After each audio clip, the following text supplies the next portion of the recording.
माँ का आवास है, इसलिए उन्होंने अपने आप को ढक लिया कि हम ऐसे राक्षसी को देखना नहीं चाहते जो इतने छोटे से बाल रूप में भगवान को मारने के लिए आ गई। दूसरा, संत अपना भाव देता है।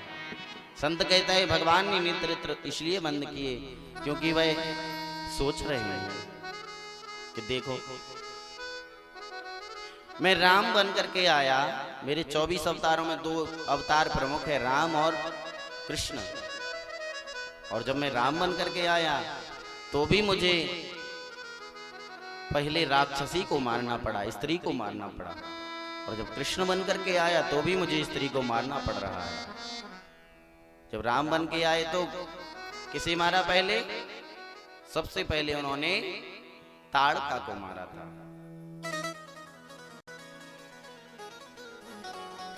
और कैसे मारा था? एक ही बाण प्राण हर लीना, दीन जानते ही निज पद दीना।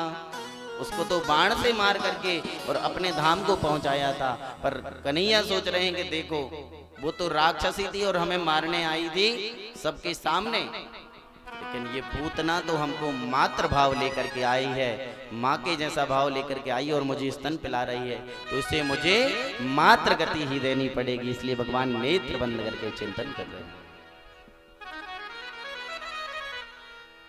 फिर तीसरा संत कहता है ये तो ठीक है, पर भगवान ने शायद नेत्र बंद इसलिए किए क्योंकि भगवान कन्हैया भोले बाबा का ध्यान कर रहे हैं कि भोले बाबा ये पूतना मौसी तो जहर लगा करके आ गई है और जहर पीने की आदत तो हमको है नहीं। जहर पीने की आदत तो भोले बाबा आपको है, हम तो माखन मिश्री खाने के लिए आए हैं। तो इसलिए भोले बाबा आप आ जाओ तो जहर आप पी लेना और दूध हम पी लेंगे। इसलिए भोले बाबा का ध्यान कर रहे हैं कन्हैया। एक संत फिर अपना मत देता है। संत कहता है भगवान ने नेत्र बंद इसलिए किए क्योंकि भगवान जानते हैं इस बात को कि यदि मेरी दृष्टि इसके ऊपर पड़ गई तो यह निष्पाप हो जाएगी, और फिर मैं जब यह निष्पाप हो जाएगी तो मैं इसे मार नहीं पाऊंगा। ये भाव मुझको बहुत पसंद आता है, बिल्कुल दिल को छू जाता है। आप लोग ध्यान से सुनना इसको। भगवान कह रहे हैं इसलिए बंद कर रहे हैं नेत्र की भगवान सोच रहे हैं यदि मेरी दृष्टि इसके ऊपर पड़ गई तो यह निष्पाप हो जाएगी और फिर मैं इसे मार नहीं पाऊंगा। तो यहां पर एक प्रश्न उठता है कि यदि कोई निष्पाप होता है तो इसमें बुराई क्या है? उसे निष्पाप हो जाने दो, क्या बुराई है यदि कोई निष्पाप होता है? बोले निष्पाप तो वो हो जाएगी लेकिन उसकी चित्त वृत्ति नहीं बदलेगी। पाप तो नष्ट हो जाएगा पर पाप करने की जो उसकी वृत्ति है ना, सोच है, वो नहीं बदलेगी। और यहाँ से निष्पाप होकर के भगवान छोड़ेंगे, फिर कंस के पास में जाएगी, दुष्टों के साथ में रह करके फिर उसकी वृत्ति बदल जाएगी और वो फिर पाप करेगी, फिर बालकों को मारेगी। और भगवान चाहते हैं कि अब जितने मार लिए सो मार लिए, इसके आगे हमारे किसी भी बालक को, सखा को यह ना मार पाए। इसलिए भगवान सोच रहे हैं इसे मैं नहीं छोड़ूंगा। और भगवान की दृष्टि पड़ते ही वह निष्पाप हो जाती, क्योंकि भगवान का नियम है कि सन्मुख हो ही जीव मोहि जब ही, जन्म कोटि अघनाश ही तब ही। और 2 दृष्टि होती है भगवान की, एक तो साधारण दृष्टि होती है और एक होती है कृपा दृष्टि। कहते हैं कि जिस पर भगवान की कृपा दृष्टि पड़ जाए उसको क्या होता है? तो बाबा तुलसीदास जी रामचरितमानस में कहते कि जब इस पर कृपा दृष्टि भगवान की पड़ जाए तो कैसे हो जाता है वो? गरल सुधारी पो करही मिताई, गरल सुधारी पो करही मिताई, गरल सुधारी पो करही मिताई,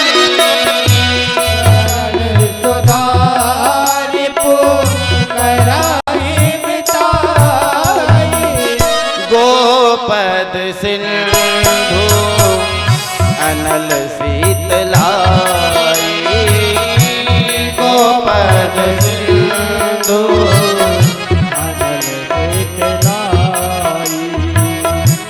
गरुड़ सुमेरु रेणु समताई गरुड़ सुमेरु रेणु समताई राम कृपा करे चित बाजाई राम कृपा करे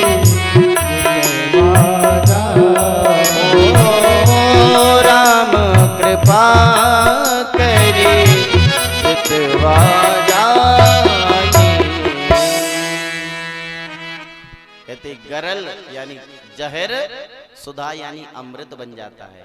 रिपु यानी शत्रु करही मिताई मित्र बन जाता है।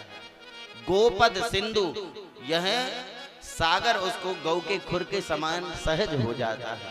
अनल शीतलाई और अग्नि शीतलता प्रदान करने लगती है। और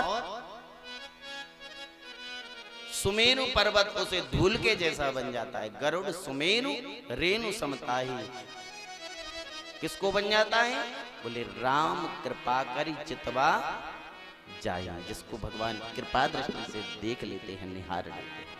इसलिए हम मंदिर क्यों जाएं?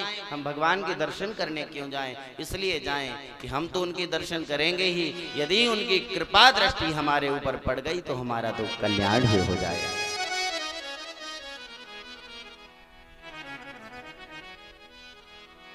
लेकिन हम लोग तो मंदिर जाते ही नहीं है ना। बहुत कम लोग हैं जो रोज मंदिर जाया करते हैं। मैं आप सभी से एक निवेदन करना चाहता हूं, अपने जीवन में एक नियम जरूर बनाओ कि चाहे कुछ परिस्थिति बन जाए, एक नियम हमारा होना चाहिए कि जिससे हम भगवान को रिझा सके। चाहे मंदिर जाने का नियम बना लो, चाहे भगवान के स्नान श्रृंगार का नियम बना लो, चाहे कोई पूजा पाठ करने का नियम बना लो, सूर्य अर्घ देने का नियम बना लो, कि कैसी भी परिस्थिति बन जाए लेकिन हमें ये काम करना ही है, नियम बनाना ही है। और उस नियम से रीझ करके भगवान प्रसन्न हो जाते हैं। लेकिन हमारे जीवन में कोई ऐसा पक्का नियम नहीं है। यदि थोड़ी सी रात्रि में जग लिया तो सुबह फिर कहेंगे अब कौन उठता है 6 बजे, अब तो हम 9 बजे उठेंगे। रोज नियम था कि हम 7 बजे 6 बजे भगवान को जल चढ़ाएंगे, लेकिन रात्रि में थोड़ा सा जग लिया तो फिर लेट उठेंगे, हम जल्दी नहीं उठेंगे। भैया जागे थे रात में, कहाँ गया नियम? क्या त्यागा आपने भगवान को, क्या समर्पण किया? ये हमारी और आपकी सबकी कमियां हैं। इसलिए पक्का नियम बनाओ।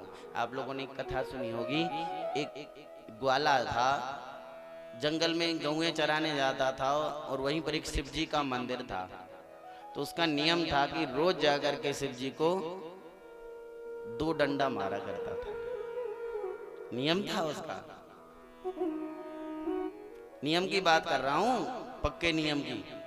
तो वो जाकर के रोज 2 डंडे मारे। एक दिन बरसात का समय था तो वह जा रहा था जंगल में गौएं चराने, तो बीच में रहती थी नदी, और नदी इतनी जोर की उफान पर थी कि वो पार ना कर पाया। ना तो गौएं उस पार गई और ना ये जा पाया। अब इसने सोचा गौएं तो इसी तरफ घास खा लेंगे, लेकिन हमारा नियम तो टूट जाएगा कि हम तो भोलेनाथ को डंडा लगाते थे तो जाना ही है हमको। क्या करें?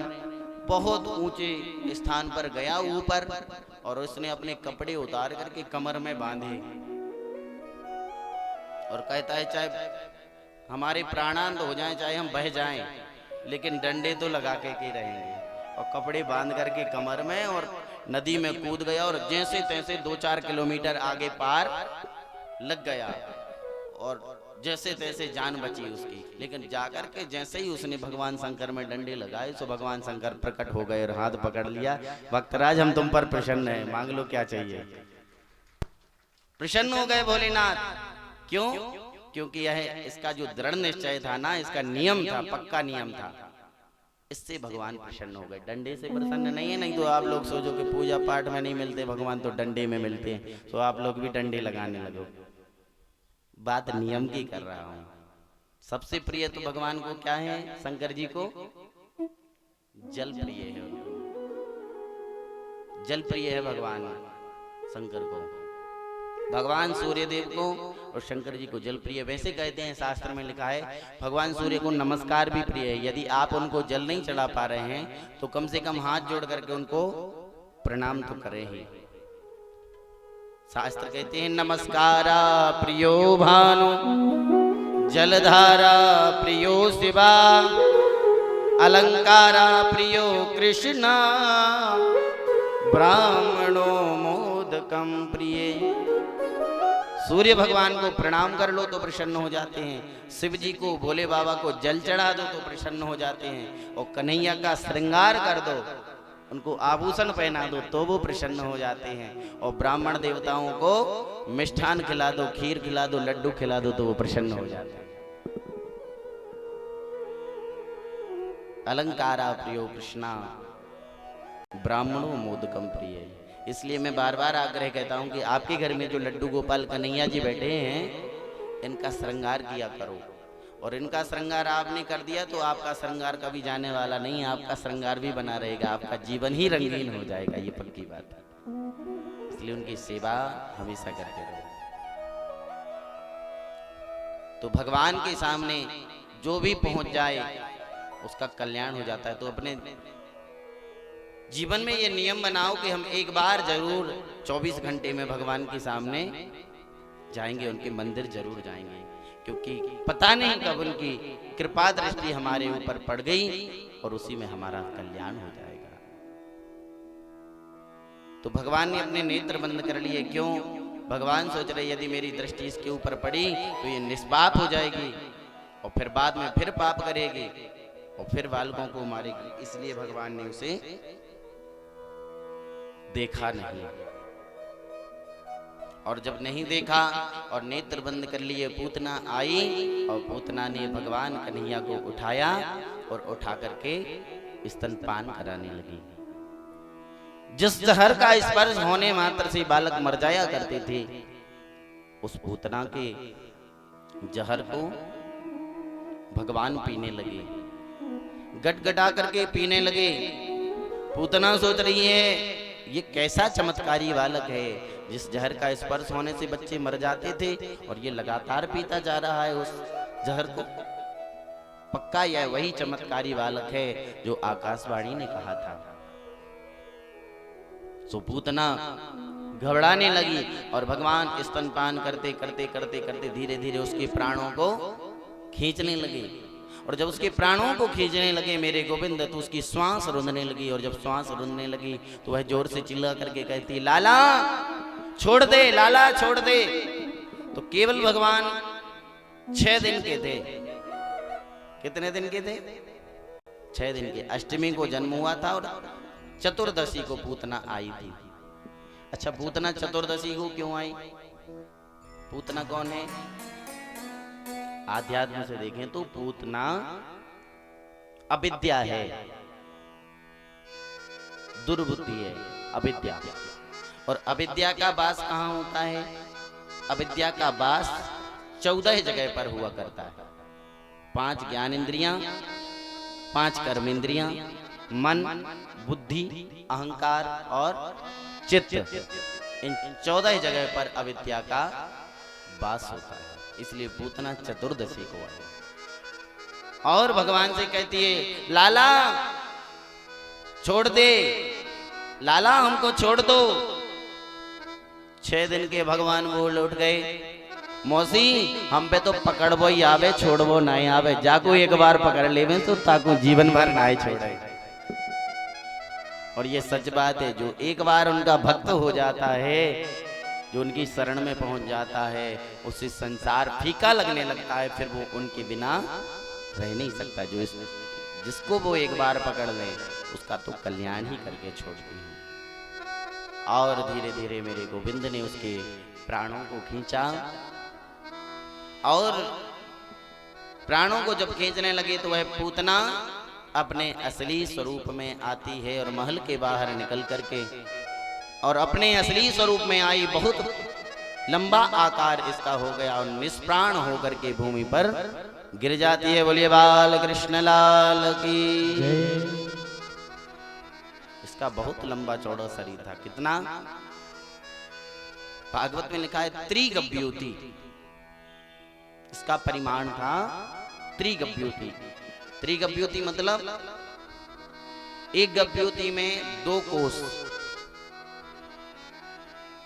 और एक कोस में 3 किलोमीटर, तो 3 गव्योति में 6 कोस हो गया और 6 तेरी 18 किलोमीटर इसका लंबा चौड़ा स्वरूप था।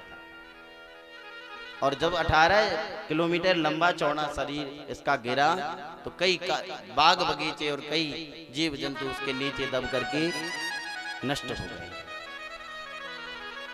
और इसी चतुर्दशी के दिन सुबह सुबह नंद बाबा गए थे मथुरा। पूतना तो गिर गई।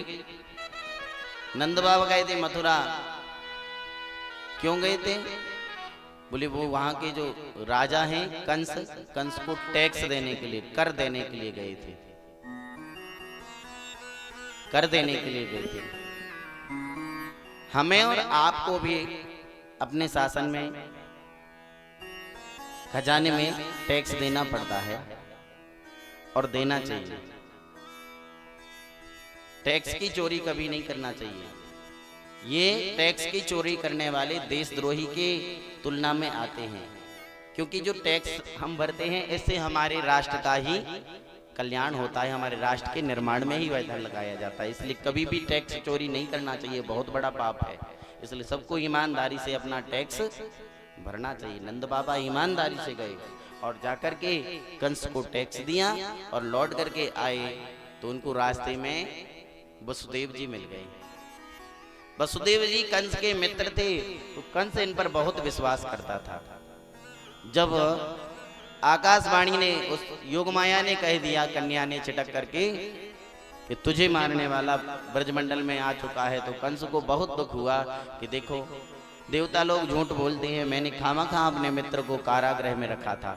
क्षमा याचना मांग करके और वसुदेव देवकी को बंधन से फिर से मुक्त कर दिया कंस ने। और नगर में भ्रमण कर रहे थे वसुदेव जी और नंद बाबा से उनकी भेंट होती है और दोनों मित्र एक दूसरे से मिलते हैं तो एक दूसरे को अंक में भर लिया और अंक में भरने के बाद में एक दूसरे का योगक्षेम पूछते हैं। कहो मित्र कैसे हो? तो वसुदेव जी और नंद बाबा भी मित्र थे। इसलिए मित्र सच्चा वही होता है जो अपनी बात ना कह करके मित्र के दुख सुख की बात करे। हम लोग तो अपने ही बखान में लगे रहते हैं, है ना? किसी के पास में मिलते, कहीं जाते हैं तो अपना अपना बखान कर देंगे। हमने फिर ये वाली गाड़ी ले ली, फिर हमने ऐसा बंगला बनवा लिया, फिर हम वहां घूमने गए थे। सामने वाले की नहीं सुनते हैं। तो हमें अपना बखान नहीं करना चाहिए, मित्र से उसके सुख दुख की बात करनी चाहिए। तो नंद बाबा वसुदेव जी के दुख की बात कर रहे हैं